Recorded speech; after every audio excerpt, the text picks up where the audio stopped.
Hello mga mi, mag-workout na sad ta no. Kay sabi ninyo no, sa tinuod lang kapoy ba gyud kaya akong lawas kapoy akong trabaho, pero kanang unsay tawag ani kanang naanad na bitaw atong lawas nga magsige tag workout.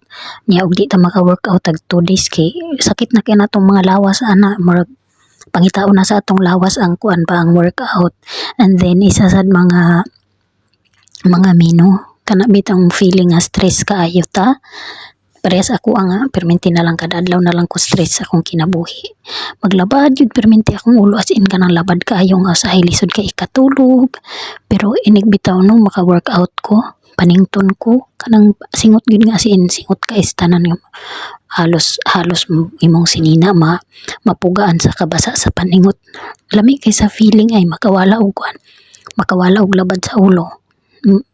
Bisan kuan bisan sa gamay nga oras makalimtan nimo imong mga problema, mawala imong stress, ma-enjoy nimo imong kuan basta imong ang imong adlaw basta mag-workout ka.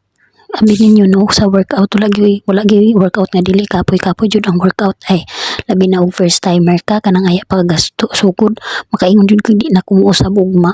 Kay kapoy jud siya manakit imong mga kalawasan, pero mo lang ilang giingon nga no pain no gain. So kung walay sakit aw walay pulos imong pag-workout, so kung maanad na ka murag makuan siya ba kanang pangitaon na siya sa imong lawas. Parehas ako pag di ko maka-workout og 2 days manakit gyud akong kalawasan nga murag as in kanang murag gibunal-bunalan ba, murag ko gikulata. Then i-workout ra din na ako siya, wala na dayon. So mao ra to mga mino, nag-share lang ko sa ako ang mga experience sa pag-workout. Ang workout man gud dili man gud niingon nga maka-sexy unsa diha, dili porket ga workout ka mo sexy, nakabonus na lang jud na mo sexy ka no. Ang pinakakuan jud aning workout is makahatag ni siya og ka piskay sa imong lawas, makapagawa sa mga kuan, mga toxins nga nasa imong lawas, mga kuan kanang mga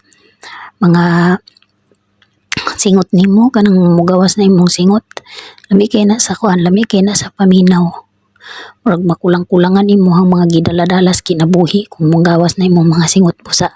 Kung kamo diha kung nanga-stress na sad mo sa inyong kinabuhi, pares ako ay workout ra na ninyo. Malimtan-limtan ra na ninyo. Ayaw ninyo sige guna-unahin yung stress kay na makabuang gyud na. Munang ako para di ko mabuang, ako na lang gyud diagi workout ang ako ang mga gidala-dalang problema sa kinabuhi. Okay? Magpadala ta sa atong mga kuan, mga problema na. Mag-bye-bye world gyud ta